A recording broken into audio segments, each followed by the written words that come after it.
প্রশান্তদা, প্রথমত তো জিজ্ঞাসা করব, মোহনবাগান সেমিফাইনালে উঠেছে, কিন্তু তার আগে কোয়ার্টার ফাইনাল ম্যাচটা মোহনবাগান জিতলো টাই ব্রেকারে।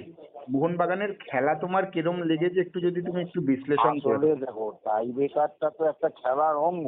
হুম। মোহনবাগান একটুখানি ওভার কনফিডেন্স হয়ে গেছিল।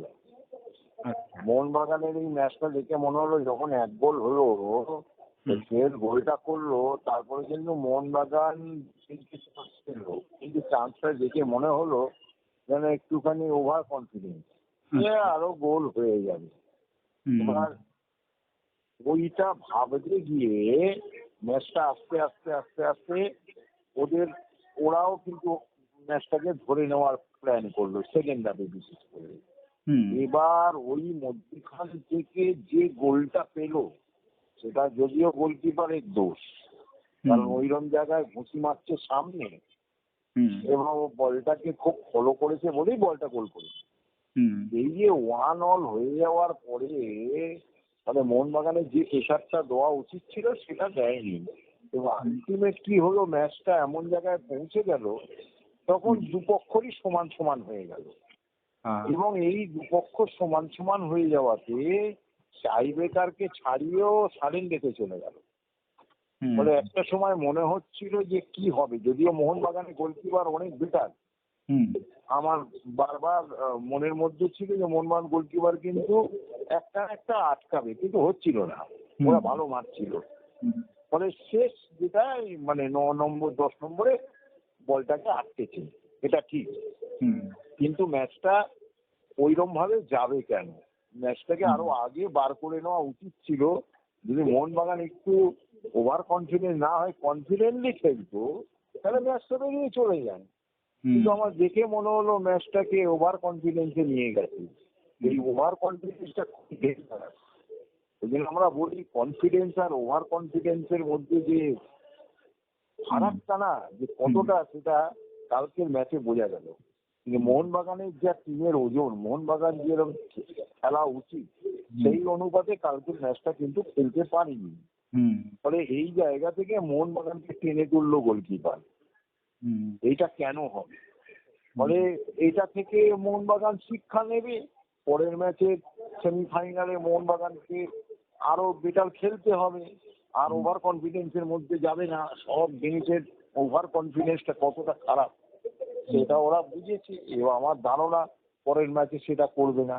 এবং পরের ম্যাচে প্রথম থেকেই মোহনবাগানকে সেই মতো টিমটাকে সাজিয়ে নিয়ে নামতে হবে।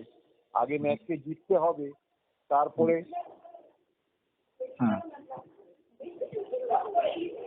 সেই মতোই মোহনবাগানকে খেলতে হবে, নাহলে অসুবিধায় পড়বে। এই ম্যাচটা তো, এই টুর্নামেন্টটা তো খুব একটা প্রেশারওয়ালা টিম নেই যে মোহনবাগান ইস্টবেঙ্গলকে একেবারে দাপিয়ে খেলে হারিয়ে দিয়ে চলে যাবে, সেরকম টিম এই টুর্নামেন্টে ছিল না বা নেই। মানে সেই জায়গা থেকে মোহনবাগানের পরের ম্যাচটা হচ্ছে খুব ইম্পর্টেন্ট। এই জন্য ইম্পর্টেন্ট যে সেমিফাইনাল ম্যাচটা যদি কনফিডেন্টলি ম্যাচটা খেলে জিতে বেরিয়ে আসতে পারে, তাহলে ফাইনাল ম্যাচটা ওদের অনেকটা সুবিধা হয়ে যাবে। আর যদি সেইটা না করে তাহলে অসুবিধা হয়ে যাবে। কারণ এখন মাঠের অবস্থা একটু স্ল্যাশি হয়, একটু নরম হয়। ফলে সেই জায়গায় কালকে ওই আর একটু বেটার খেলা উচিত ছিল। আমি খেলাটা সেই অর্থে ভালো লাগেনি, এইটা বলতে পারি। মানে প্রশান্তদা, যে জায়গাটায় এই যে লিস্টান কোলাসো তাকে নিয়ে বারবার মানে এখন কালকে সমালোচনা আমি হচ্ছে। এইটাই বলি, এই লিস্টন কোলাসো আর মানবীর, ওকে যা গত বছর দেখেছিলাম সেই অনুযায়ী কিন্তু দেখতে পাইনি। কারণ লিস্টন কোলাসো বড় ইন্ডিভিজুয়াল খেলা খেলে ফেলছে, নিজের দিকটা বেশি দেখতে যাচ্ছি, মিসপাস করছি। ফলে আমি এতটা ওকে এরকম দেখিনি গত বছর। এবারে দেখলাম ওকে এইরকম যদি লিস্টন আর মনবীর খেলে তাহলে টিমটা এগোবে করছে, কেন দুটো উইঙ্গারই হচ্ছে ওদের বড় মানে ধার টিমে। ফলে সেই দুটো যদি কমজোরি হয়ে যায় তাহলে শুধু মাঝখান দিয়ে তুমি গোল করতে পারবে না, মাঝখান দিয়ে আটকা পড়ে যাবে। ফলে এই জায়গাটাই মোহনবাগানের অসুবিধা হয়ে দাঁড়িয়েছে। ফলে আমার মনে হয় লিস্টন এবং মনমিরকে কিন্তু একটু নিজেকে শুধরে নিতে হবে, বলকে আরো ছাড়তে হবে। এত বেশি বল হ্যান্ডেল হোল্ডিং করছে, এত সব জিনিস প্রত্যেক দিন সব কিছু হবে না, ফলে ছেড়ে খেলতে হবে। আরো কনফিডেন্টলি খেলতে হবে, নিজের সুনাম অনুযায়ী তাকে খেলতে হবে। এত ভালো প্লেয়ার, এত ভালো খেলেছে লাস্ট ইয়ারেও দেখেছি, তো এবারে কিন্তু সেই অর্থে সেরকম ভাবে আমরা পাইনি। মানে আমার মনে হয়েছে একটু ইন্ডিভিজুয়ালি বেশি হয়ে যাচ্ছে, আচ্ছা তো এটাকে বলা হয় গ্যালারি শো, এটা আচ্ছা ঠিক নয়। হুম। আর সুভাষিস বোসকে তোমার কিরকম লাগছে? সুভাষিস দেখো, বোসও বেশ কিছু সুভাষিস ফাম্বেল। বোস হচ্ছে বয়স হয়েছে, হুম একটা প্লেয়ারের খেলার একটা তো বয়স থাকবে। হুম একদম। আসল যে খেলার মেইন সময়টা চলে গেছে, তোমাকে আমি বলি, ওর মেইন সময়টা চলে গেছে। হুম হুম এখন যত দিন যাবে দিনে দিনে দিনে দিনে কমতে থাকবে। এটা হচ্ছে মানে ফুটবলের অঙ্কতে বলি। হুম বলে এটা আমি কখনো ওর দোষ দিই না, যত দিন যাবে আরো কমতে থাকবে, কমতে কমতে যাবে, ফলে তার সাবস্টিটিউট তোমাকে রাখতে হবে, এ হলো ব্যাপার। হুম ফলে এখনো আগে যেরকম বাঁদিক দিয়ে কি উঠতো, হ্যাঁ, এখন অতটা পাচ্ছে না, হুম কেন তার তো বয়স হচ্ছে, তার ধার কমেছে। আগে কত বাঁদিক থেকে গিয়ে ডিফেন্সের স্টপারের পাশ দিয়ে গিয়ে কভার করতো, এখন অতটা আসতে পারছে না, এটা তো স্বাভাবিক কথা। ফলে তার যে পিকটা চলে গেছে, হুম এখন যত দিন যাবে ওই আগের গুলো দিয়ে চালাতে হবে, এটাও ভাবতে হবে। যতটা রাইট ব্যাক ওই মিঠাই বলে যাচ্ছে, ততটা লেগ দিয়ে যাচ্ছে না, এটাও একটা ব্যাপার হয়েছে। এগুলো খুব কমজোরি হয়ে যাচ্ছে, এটাও দেখতে হবে। আর নতুন যে বিদেশি খেলছে দুজন তো নতুন এসছে, যেমন ধরো ড্রাজিক বলে যে ছেলেটা উইং দিয়ে খেলছিল, আর সামির জেলকোভিচ যে মাঝ মাঠে খেলছিল, এই দুজনকে দেখে তোমার কি মনে হলো, কিরকম কালকের লাগলো? ম্যাচে খুব একটা ভালো লাগেনি কালকের ম্যাচে, যে কোনো খেলা আরো এক্সাক্ট করা উচিত ছিল। কালকে সেই অর্থে সেরকম কিছু আমরা পাইনি, সব থেকে বরঞ্চ সোহেলটা ভালো ছিল, আচ্ছা সোহেলটা ভালো খেলছিল। হুম। আর ওই এই ছেলেটাও খারাপ না, এই মাঝ কি মাঠে বলে থাপা, ও আচ্ছা থাপা, হ্যাঁ থাপা ওই ছেলেটাও ভালো। হ্যাঁ, তবে ও মাঝে মধ্যে আবার হারিয়ে যায়, মানে ওর কনসিস্টেন্সিটা পুরো নেই। মানে প্রথম থেকে 90 মিনিট এরকম কম, ওর একটু কম, কিন্তু ছেলেটার মধ্যে বল ধোয়া, পাস করা, এগুলো খুব ভালো, এগুলো ভালো। কিন্তু আর টিমটা একটুখানি আরেকটু সাজিয়ে নিতে হবে। কোথাও তারপরে গিয়ে কি কোথাও গিয়ে হ্যাঁ কি বলো। তোমার মনে হচ্ছে যে ধরো আগের মানে আগের বছর তো একটা অন্য কোচের ফরমেশনে খেলছিল, এবার একটা সম্পূর্ণ অন্য কোচ, তাই এতদিন ধরে যে ফরমেশনে খেলে এসছে এইটা অ্যাডপ্ট করতে একটু সময় লাগছে, বা কোচ না যেটা না, আসলে ভাবছে। সেটা নয়, যে খেলোয়াড় না, হুম যে ভালো খেলোয়াড়, হ্যাঁ তার কাছে সিস্টেমটা বড় কথা না। আচ্ছা সিস্টেমটা কি, টিমের কোয়ালিটি দেখে সিস্টেমটা তৈরি হয়।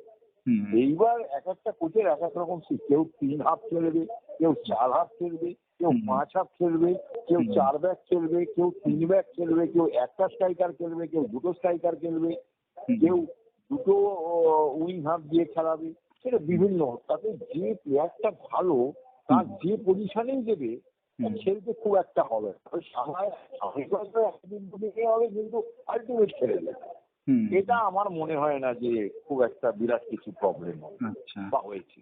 আচ্ছা, আরেকটা বিষয় প্রশান্ত দা, সেটা হচ্ছে যে রেফারিং নিয়ে মানে নিশ্চিত পেনাল্টি থেকে বঞ্চিত। হ্যাঁ, অবশ্যই কালকে একটা মোহনবাগান পেনাল্টি পাওয়ার উচিত ছিল, যেটা হাতে লেগেছিল, কিন্তু ওই বললাম আমাদের এখানে এখনো সেই ভার ফান নেই বলে অত কুইক আসতে পারিনি, যাই হোক। এবার এটা তো একটা টিম তো বঞ্চিত হয়, যেটা বিশ্বকাপে দেখা যায়, ভার দিয়ে বোঝানো যায় যে এটা পেনাল্টি ছিল কি ছিল না, মানুষ বারবার করে ক্যামেরায় ওইটা দেখায়। কিন্তু আমাদের কালকে আমি যা দেখলাম অতবার করে দেখায়নি, বারবার দেখায়নি ওইটাকে। ওইটা যত বারবার ফোকাস করবে না, তত কিন্তু জিনিসটা তৈরি হবে, মানুষ তত ক্লাবের ওই আরো বেশি করে তৈরি হবে। কিন্তু ওই একবার দেখালো, দুবার দিকে ছেড়ে দিল, তা হবে না, বারবার দেখাতে হবে হাতে লেগেছে এবং এটা জেনুইন। বুঝতে পেরেছি। এবার বিষয়টা হচ্ছে সামনের ম্যাচ সেমিফাইনাল বিপক্ষ নর্থ ইস্ট। এবার যে নর্থ ইস্টে রয়েছে আলাদিন আজারে, সে অলরেডি দুটো হ্যাটট্রিক করে ফেলেছে, 8টা গোল। আইএসএল এ তো আমরা দেখেছি কিরম খেলতো, টপ স্কোরার ছিল, হেভি ফর্মে রয়েছে। তো এর এগেনস্টে এবং মানে টিমটাও বেশ ভালো এবং শক্তিশালী টিম। মোহনবাগানের এই খেলার পর কতটা ঘুরে দাঁড়াতে পারবে বলে বা কতটা কঠিন হবে মনে হয়? দেখো, মোহনবাগানের কালকের ম্যাচ দিয়ে আমি বিচার করব না। কেন করব না?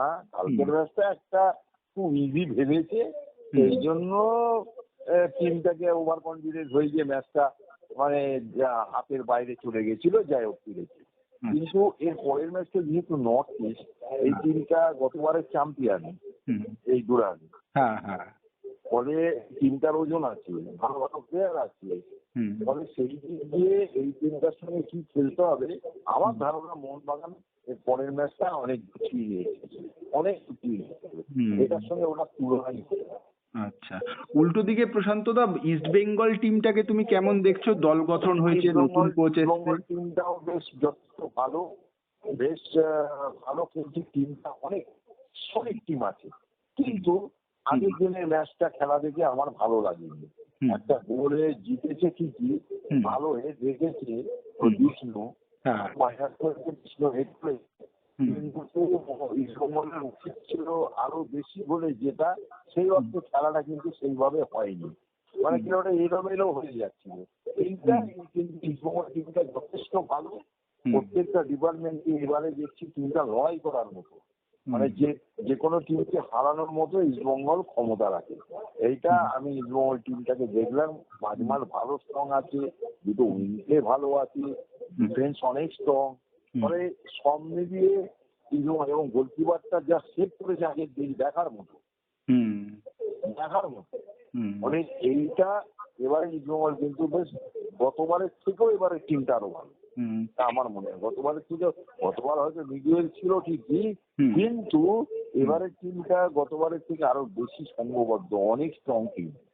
আচ্ছা, মানে দুটো এখনই দেখো, দুটো বিদেশি খেলছে, সব বিদেশি পায়নি, ডিফেন্সে এবং আক্রমণে বিদেশি নেই। তো তুমি কি মনে করো যে মানে এই যে সেমিফাইনাল ম্যাচ ওদের দিল্লির বিরুদ্ধে এবং সল্টলেকে খেলবে, এই ম্যাচটা কি অনায়াসে বার করা যাবে নাকি? ইস্টবেঙ্গল বেরিয়ে যাবে, এটা নিয়ে আমার ধারণা খুব একটা চাপ মানে পড়বে না। ইস্টবেঙ্গল কি ম্যাচটা বার করতে চলে যাবে, এটা আমার ধারণা। ইস্টবেঙ্গল যথেষ্ট ওজনধারী টিম, হয়তো আগের ম্যাচটা সেই অর্থে সেইভাবে পাইনি, কিন্তু ইস্টবেঙ্গল গোল করে দেবে, অনেক গোল করে দেবে। আচ্ছা, তাহলে মানে মানে ইস্ট বেঙ্গল এবং মোহনবাগান দুজনের কাছেই একটা ম্যাচ রয়েছে ফাইনালে ডার্বি হওয়ার। 90% 90% আবার ডার্বি হওয়ার চান্স আছে। একদমই। এবং ধারে ভারে তুল্যমূল্য যদি আমি বিচার করতে বলি, তুমি এই মুহূর্তের পারফরমেন্স অনুযায়ী কাকে এগিয়ে রাখছো, ইস্ট বেঙ্গল না মোহনবাগান? এখন ইস্টবেঙ্গল মোহনবাগান ওই জায়গাটা এখনো আসেনি। আচ্ছা। সব আসছে না, আইপিএলে যখনই ফুল টিম পাবে, যত বিদেশি আছে সকলকে নিয়ে উজাড় করে, তখন তুমি হিসাবটা করবে। এখন দুটো খেলে, একটা খেলে, পরে খেলে, এরকম ভাবে তো টিম হবে না। একদমই। আইপিএল তো এইভাবে হবে না।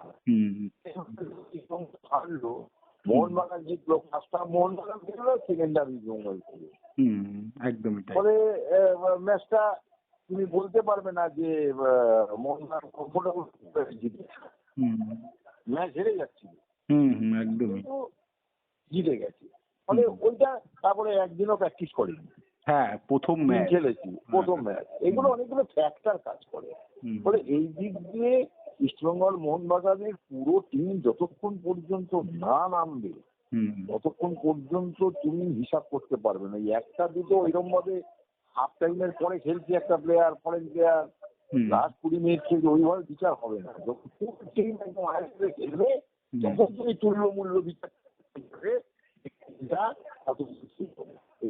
এটা একটা মানে প্রি ওয়ার্ল্ড কাপ বলতে পারি, যেমন ওয়ার্ল্ড কাপ হয় তার আগে প্রি ওয়ার্ল্ড কাপ হয় না, এই ম্যাচগুলো, এই টুর্নামেন্টগুলো তৈরি হয়ে নেওয়ার ম্যাচ। অনেকে চোট থাকে, অনেকে চোটে আবার আস্তে আস্তে সেট হয়, এইরকম।